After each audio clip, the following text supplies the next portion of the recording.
আপনারা জানেন যে আন্তর্জাতিক মুদ্রা তহবিল বিভিন্ন খাতে ভ্যাট বৃদ্ধির শর্ত দিয়েছে, যার প্রেক্ষিতে জাতীয় রাজস্ব বোর্ড হঠাৎ করে তৈরি পোশাক, রেস্তোরাঁ, মিষ্টি সহ বিভিন্ন খাতের উপরে ৩ গুণ মূল্য সংযোজন কর বা ভ্যাট বাড়ানোর সিদ্ধান্ত নিয়েছে।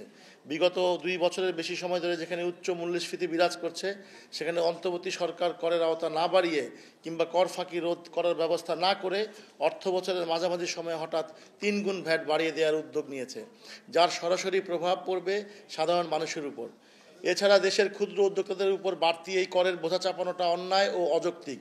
এই অযৌক্তিক বর্ধিত ভ্যাট আরোপের সিদ্ধান্তের প্রতিবাদে ও পূর্বের ন্যায় ৫% ভ্যাট কার্যকর করার জোর দাবিতে বাংলাদেশ রেস্তোরাঁ মালিক সমিতির এই সংবাদ সম্মেলনের আয়োজন। ছাত্র জনতার জুলাই বিপ্লবে ৫ই আগস্ট দেশে রাজনৈতিক পট পরিবর্তনের পর অন্তর্বর্তীকালীন সরকারের কাছে দেশের মানুষ ও ব্যবসায়ীর প্রত্যাশা ছিল বিগত দিনের অন্যায়, অত্যাচার, জুলুম থেকে মিলবে মুক্তি। নতুন এই অন্তর্বর্তীকালীন সরকার দ্রব্যমূল্যের ঊর্ধ্বগতির লাগাম টেনে ধরবে ও মাননীয় প্রধান উপদেষ্টা ডক্টর মোহাম্মদ ইউনূসের নেতৃত্বে এই সরকারের সিদ্ধান্ত হবে ব্যবসা বান্ধব ও ক্ষুদ্র উদ্যোক্তা সহায়ক। নতুন সরকার দায়িত্ব গ্রহণের বেশ কিছুদিন অতিবাহিত হওয়ার পরও বিগত দিনের প্রতিবন্ধকতা দিন দিন বাড়ছে। বর্তমান বাজারের নিয়ন্ত্রণহীনভাবে দ্রব্যমূল্যের ঊর্ধ্বগতিতে নিত্য প্রয়োজনীয় দ্রব্য ভোক্তার ক্রয়সীমার বাইরে চলে যাচ্ছে।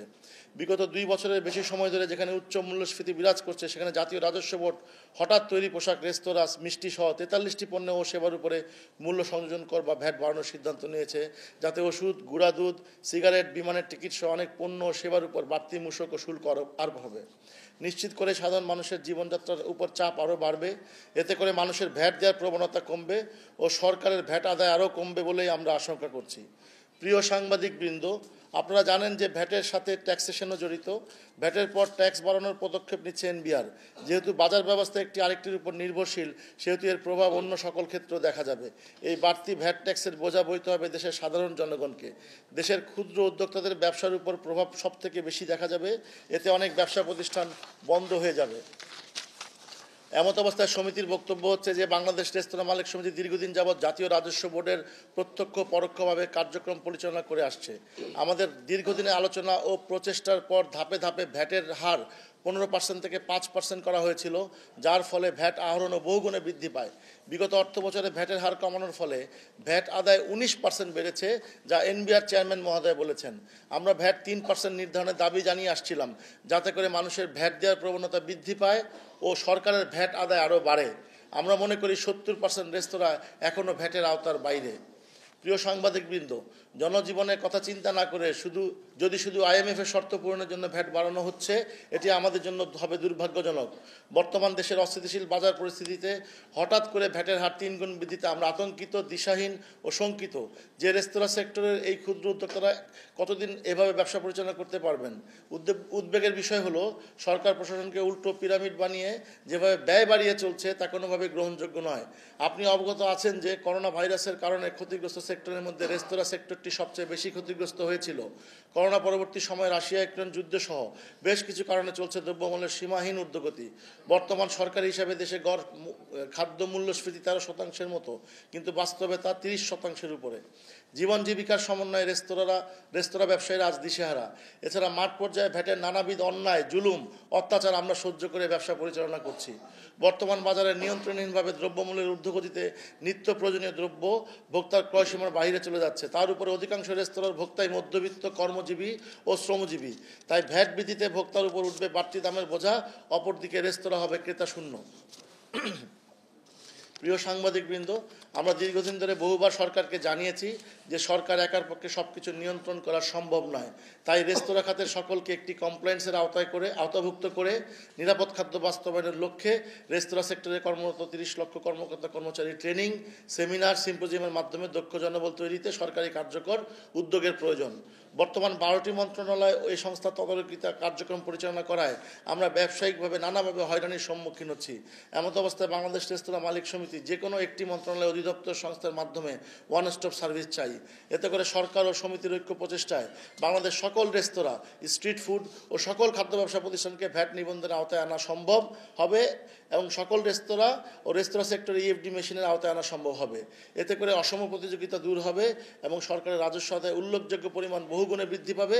অন্যদিকে ট্রেড লাইসেন্স প্রাপ্তি বা নবায়নে এখন সীমাহীন দুর্ভোগে পড়তে হচ্ছে উদ্যোক্তাদের। এই বিষয়ে সরকারের হস্তক্ষেপ চাই আমরা। প্রিয় সাংবাদিকবৃন্দ, আপনারা জানেন যে 2023 সালে সরকারি গবেষণা প্রতিষ্ঠান সেন্টার ফর পলিসি ডায়ালগের পর্যবেক্ষণে জানা যায় দেশের 68% মানুষই কর দেয় না। জয়েন্ট স্টক কোম্পানিতে 2,13,000 কোম্পানির নিবন্ধিত হলেও আয়কর দেয় মাত্র 45,000। বিভিন্ন খাতে কর ফাঁকির কারণে সরকার হাজার হাজার কোটি টাকার আয়কর থেকে বঞ্চিত। কিন্তু দুঃখের বিষয় এই যে অন্তর্বর্তী সরকার করের আওতা না বাড়িয়ে কিংবা কর ফাঁকি রোধ করার ব্যবস্থা না করে সকল রাস্তার সমাধান হিসাবে ভ্যাট বাড়িয়ে দেওয়ার উদ্যোগ নিয়েছে। অপরদিকে আমাদের মতো যারা সকল ধরনের নিয়মকানুন মেনে ভ্যাট ট্যাক্স প্রদান করে ব্যবসা পরিচালনা করে, উল্টো তাদের উপর অন্যায়ভাবে বাড়তি ভ্যাট ট্যাক্সের বোঝা চাপাতে এনবিআর বেশি আগ্রহী। বর্তমান সিদ্ধান্ত অনুযায়ী রেস্তোরাঁ ব্যবসার উপরে 5% থেকে বর্ধিত 15% করা হচ্ছে এবং সম্পূরক শুল্ক এসডি নামে পূর্বে আরও একটি 10% করের বোঝা সাধারণ মানুষের উপর চাপিয়ে দেওয়া হয়েছে। যদি বর্ধিত ভ্যাট 15% এবং সম্পূরক শুল্ক এসডি 10% করা হয়, তবে সাধারণ ভোক্তাকে 25% কর প্রদান করতে হবে। এই অবস্থায় ভোক্তার নিকট হতে কোনোভাবেই এই 25% বাড়তি কর আদায় করা সম্ভব হবে না। উচ্চ মূল্যস্ফীতির ফলে ব্যবসা পরিস্থিতি খারাপ যাচ্ছে। এই বর্ধিত ভ্যাট আরোপিত হলে সামনে আরও খারাপ হবে। রেস্তোরাঁ সেক্টরের ক্ষুদ্র উদ্যোক্তারা এবং ভোক্তার উপর অযৌক্তিক হারে ভ্যাট বৃদ্ধি ও সম্পূরক শুল্ক নির্ধারণের সিদ্ধান্ত অন্যায়যৌক্তিক। এই বর্ধিত ভ্যাট সম্পূরক শুল্ক আরোপের সিদ্ধান্ত সম্পূর্ণরূপে প্রত্যাহার করার জন্য জোর দাবি জানাচ্ছি। অন্যথায় আমাদেরকে বিকল্প ব্যবসা চিন্তা করতে হবে। সরকারের ভ্যাট বৃদ্ধিতে বিপুল সংখ্যক ক্ষুদ্র প্রতিষ্ঠান ক্ষতিগ্রস্ত হবে। এতে মূল্যস্ফীতি আর কর্মসংস্থানের উপর নেতিবাচক প্রভাব পড়বে। প্রিয় সাংবাদিকবৃন্দ, পৃথিবীর সব দেশেই রাজস্ব আদায়ের প্রধান খাত হল প্রত্যক্ষ কর। যে যত বড় ধনী তাকে তত বেশি আয়কর দিতে হয়। কিন্তু আমাদের দেশে করের আওতা না বাড়িয়ে ভ্যাটকে রাজস্ব আয়ের প্রধান হাতিয়ার করা হয়েছে। বর্তমানে ভ্যাট নিবন্ধন দেওয়া প্রতিষ্ঠানের সংখ্যা 5,25,000। এর মধ্যে গড়ে 3.5 লাখ প্রতিষ্ঠান নিয়মিত ভ্যাট দিয়ে থাকে। এর বাইরে যেই লাখ লাখ প্রতিষ্ঠান রয়েছে, সেসব প্রতিষ্ঠানকে ভ্যাটের আওতায় আনতে জাতীয় রাজস্ব বোর্ড এনবিআর কার্যকর কোনো উদ্যোগ নিচ্ছে না। রেস্তোরাঁ খাতটি বিক্রয়ের উপর ভ্যাট ও আয়ের উপর কর প্রদান করে, সুতরাং ভ্যাটের সাথে ট্যাক্সেশনও জড়িত। যে হারে আপনারা ট্যাক্স নির্ধারণ করেন তা জটিল ও বাস্তবসম্মত নয়। প্রিয় সাংবাদিকবৃন্দ, আপনারা জানেন যে পূর্ববর্তী সরকার যাদের অনৈতিক সুবিধা দিয়েছিল, তাদের অনেকেই বর্তমান সরকারের নীতি নির্ধারক পদে থাকার কারণে এখন তারা সেই নীতি অনুসরণ করে চলেছেন। প্রশাসনের ব্যয় কমিয়ে ও অপ্রয়োজনীয় প্রকল্প বাদ দিয়ে সরকার ঘাটতি মেটাতে পারে। IMF-এর শর্ত মানতে গিয়ে ইস্ট ইন্ডিয়া কোম্পানির মতো দেশের জনগণের উপর ইচ্ছে মতো করের বোঝা চাপিয়ে দেওয়া কোনো পূর্ণাঙ্গ সমাধান হতে পারে না। কর আহরণ বৃদ্ধির জন্য ভ্যাট বৃদ্ধি করারই একমাত্র পদ্ধতি নয়। ভ্যাট ও শুল্কের মতো পরোক্ষ করের বদলে প্রত্যক্ষ আয়কর বৃদ্ধি করাই জনকল্যাণমূলক রাষ্ট্রের বৈশিষ্ট্য। রাজস্ব আদায়ের ক্ষেত্রে প্রত্যক্ষ করের বদলে সাধারণ মানুষের কাছ থেকে পরোক্ষ কর আদায়ের উপর বেশি নির্ভর করা হলে তা ধনী দরিদ্রের বৈষম্য বৃদ্ধি করে। অন্যদিকে 29 সেপ্টেম্বর 2022 তারিখে রেস্তোরাঁ সেক্টর শিল্পের মর্যাদা প্রদান করা সত্ত্বেও এখন আমরা সেই সুবিধা ভোগ করতে পারছি না। এই ক্ষুদ্র মাঝারি শিল্প টিকিয়ে রাখতে এই সকল বিষয়ে আমরা সরকারের সাথে আলোচনা করতে চাই। প্রিয় সাংবাদিকবৃন্দ, আপনাদের মাধ্যমে সরকারকে জানাতে চাই, বর্ধিত হারে ভ্যাট আরোপের সিদ্ধান্ত প্রত্যাহার না হলে বাংলাদেশ রেস্তোরাঁ মালিক সমিতি রেস্তোরাঁ ব্যবসায়ীদের স্বার্থ রক্ষার্থে জীবন জীবিকার প্রয়োজনে আগামীতে মানববন্ধন করবে। অতঃপর ধারাবাহিকভাবে প্রতীকী হিসাবে একদিনের জন্য সারা বাংলাদেশের রেস্তোরাঁ সমূহ বন্ধের কর্মসূচি গ্রহণ করা হবে। তাতেও যদি সরকার তার সিদ্ধান্ত থেকে সরে না আসে, তাহলে সারা দেশে অনির্দিষ্টকালের জন্য রেস্তোরাঁ বন্ধ করে দেওয়া হবে। এখানে স্মরণযোগ্য যে এই সেক্টরে কর্মরত 30 লক্ষ কর্মকর্তা কর্মচারী প্রত্যক্ষ পরোক্ষভাবে 2 কোটি মানুষ জড়িত। অদূর ভবিষ্যতে বাংলাদেশে কমপক্ষে 30% লোক খাওয়া দাওয়া বিষয়টি রেস্তোরাঁর উপর নির্ভর করবে। রেস্তোরাঁ সেক্টরে কর্মসংস্থান তৈরি হবে, দেশের জিডিপিতে উল্লেখযোগ্য ভূমিকা রাখবে এই সেক্টর। সুতরাং রেস্তোরাঁ সেক্টরের দিকে সহযোগিতার হাত বাড়িয়ে দিন। অভিযানের নামে ব্যবসায়ী হয়রানি বন্ধ করি। আসুন আমরা সকলে ঐক্যবদ্ধভাবে কাজ করি, রেস্তোরাঁ সেক্টরকে একটি আন্তর্জাতিক মানের প্রতিষ্ঠান নিয়ে যেতে পারি এবং বাংলাদেশের মানুষের নিরাপদ খাদ্য সরবরাহ করতে পারি।